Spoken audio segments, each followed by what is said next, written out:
Hello everyone, welcome to संभव law explains. और आज की इस वीडियो में हम लोग बात करेंगे Indibility Creative Private Limited versus Government of West Bengal के केस के बारे में, जिसमें कि टू जजेस बेंच ने एक अनऑफिशियल बैन जो कि इम्पोज किया गया था वेस्ट बंगाल गवर्नमेंट के द्वारा ऑन अ सैटिरिकल फिल्म, उसको उन्होंने अनकॉन्स्टिट्यूशनल डिक्लेयर कर दिया। दोस्तों, मैं आप लोगों से फिर से रिक्वेस्ट करूंगा कि अगर आप लोगों को मेरे वीडियोस में यूज करेंगे स्टडी मटेरियल या फिर मेरे फ्यूचर में आने वाले वीडियोस के रिगार्डिंग अपडेट्स चाहिए, तो प्लीज मेरे टेलीग्राम, इंस्टाग्राम और व्हाट्सएप मीडियम्स को जरूर आप फॉलो करें, ताकि मैं आप लोगों से कनेक्टेड भी रह पाऊँ, आप लोगों से अपडेट्स भी ले पाऊँ। अब बिना देर की चलिए वीडियो को शुरू करते हैं।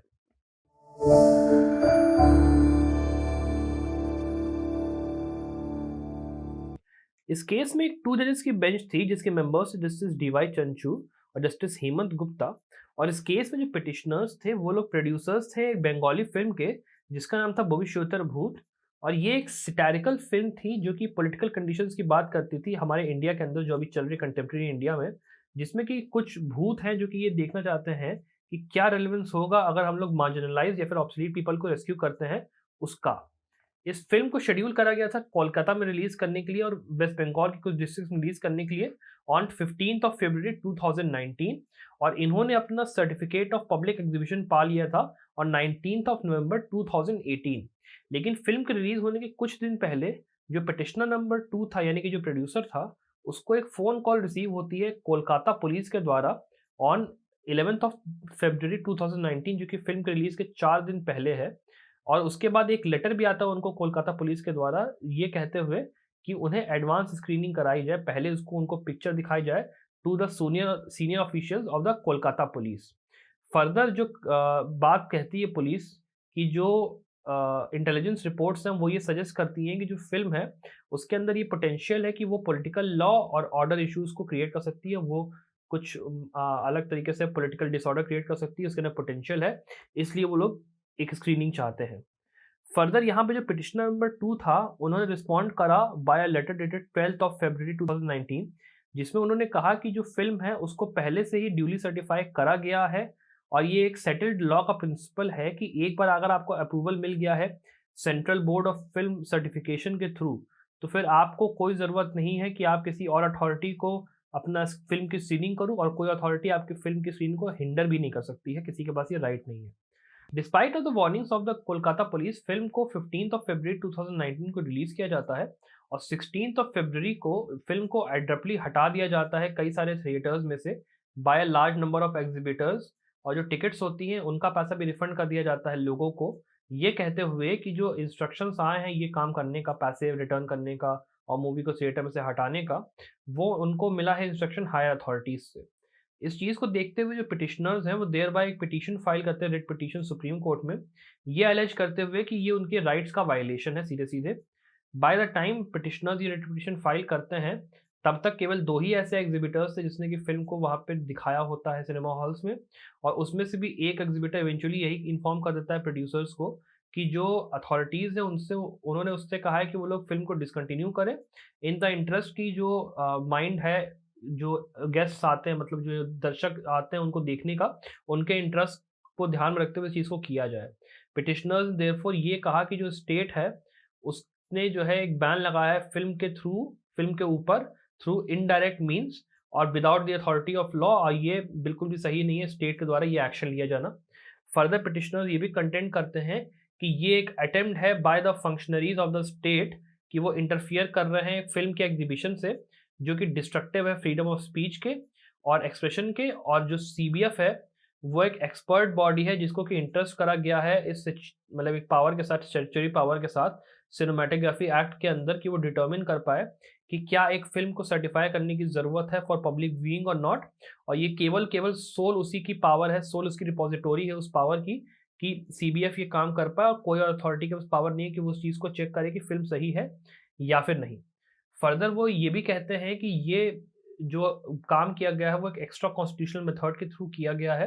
अडॉप्टेड बाय द एजेंसीज, जो कि ब्लेटेंटली उनकी फंडामेंटल राइट्स को वायलेट करती है under article 19(1)(a), article 19(1)(g) और article 21 of the constitution of India. इस केस का जजमेंट जस्टिस डीवाई चंचूर ऑथर करते हैं on the behalf of the two जजेस बेंच। और सबसे पहले वो ये देखते हैं कि इस केस में हमारे पास मेन इशू क्या है। जो मेन इशू होता है वो ये है कि क्या स्टेट और जो उसकी एजेंसीज हैं, क्या उन्होंने एक्स्ट्रा कॉन्स्टिट्यूशनल मीन्स का यूज़ करा है ताकि वो एब्रोगेट कर दे fundamental rights of the producer of the film, the director of the film and the viewers of the film, कि वो लोग फिल्म को देख ही ना पाएँ। कोर्ट यहाँ पे शुरू करती है सबसे पहले सर्वे करते हुए फिलोसॉफिकल और लिटरेरी राइटिंग्स को, जहाँ पे वो लोग वोल्टेयर की राइटिंग्स को, कैमस की राइटिंग्स को और सिमोन दी बिवॉर की राइटिंग को देखते हैं अमंग मैनी अदर्स, और वो लोग ये इस्टेब्लिश करते हैं कि क्या वैल्यू है फ्री स्पीच की एक डेमोक्रेटिक सोसाइटी के अंदर। फर्दर जस्टिस डीवाई चंचूर साइट करते हैं जॉन स्टुअर्ट मिल को, और ये कहते हैं कि जो रिस्ट्रिक्शन है फ्रीडम ऑफ एक्सप्रेशन पे, वो तभी जस्टिफाई हो सकता है जब वो कोई ऐसा हार्म प्रिवेंट कर रहा हो जो किसी और को किया जा रहा है। फर्दर वो ड्वर्किन के कंसेप्ट पे रिलाय करते हुए कहते हैं कि जो डेमोक्रेसी है उसके अंदर पार्टिसिपेशन बहुत इंपॉर्टेंट है माइनॉरिटीज़ का, और प्रेजेंटेशन ऑफ अनकन्वेंशनल व्यूज़ जो कि नेसेसरी हैं पब्लिक डिबेट को स्टिमुलेट करने के लिए। अगर पब्लिक डिबेट नहीं होंगी तो डेमोक्रेटिक प्रोसेस काम नहीं कर पाएगा प्रॉपरली। कोर्ट यहाँ पे ये नोट करती है कि जो सैटारिकल फिल्म्स होती है, फिर जो सैटायर होता है, वो एक बहुत ही पावरफुल फॉर्म है आर्टिस्टिक एक्सप्रेशन का, जो कि बहुत आसानी से ये रिवील कर पाता है कि क्या ऐसी एब्सर्डिटीज़ हैं या फिर हिपोक्रेसीज़ हैं या कॉन्ट्रडिक्शंस हैं लाइफ में, जो कि वैसे रिफ्लेक्टेड होते हैं। लेकिन जब हम लोग बात करते हैं किसी मार्जिनलाइज या फिर पिछड़े हुए ग्रुप्स के या डिसएडवांटेज्ड ग्रुप्स की, तब उन इंस्टांसेस में सैटायर एक बहुत ही पावरफुल टूल होता है। कोर्ट फर्दर रिव्यू करती है ऐसे केस लॉज को जिसमें कि बात करी गई हो नैरो एंड स्ट्रिंजेंट लिमिट्स की on the restrictions of freedom of expression. Specially court focus करती है रोमेश थापा और स्टेट ऑफ मद्रास की, और कोर्ट यहाँ पे इसी पूरे सब टॉपिक के अंदर ये देखती है कि कौन से ऐसे केसेस हैं जहाँ पे ऐसी कंसर्निंग सेंसरशिप लगाई गई है कंटेंट के ऊपर by the state control entities, जिससे कि फ्रीडम ऑफ स्पीच एक्सप्रेशन को रोका गया। उसके लिए वो लोग LIC वर्सेस मनु भाई शाह के केस को साइड करते हैं। जब कोर्ट इन सब चीज़ों को देखती है तो फिर वो कंसिडर करती है उन सर्कमस्टेंसेस को जो कि सराउंड कर रहे थे अराउंड द फिल्म की रिलीज के टाइम पे, जब क्या ऐसा हुआ था। फिर सब्सिक्वेंटली जब फिल्म को विड्रॉ कर लिया गया था सारे के सारे सिनेमा हॉल से एग्जीबिटर्स के द्वारा, तब क्या हुआ था। फिर उन्होंने ये भी देखा कि जो कम्युनिकेशन हुआ था पुलिस ऑफिशियल्स का पिटिशनर्स के साथ, उसमें क्या ऐसा लिखा हुआ था। और इन सारी चीज़ों को देखने के बाद कोर्ट ये स्टेट करती है कि जो पुलिस है वो एक फ्री सोसाइटी के अंदर सेल्फ अपॉइंटेड गार्जियंस नहीं, जिनका कि ये ठेका है कि वो पब्लिक मोरालिटी को गाइड करें, उस चीज़ को चेक करें।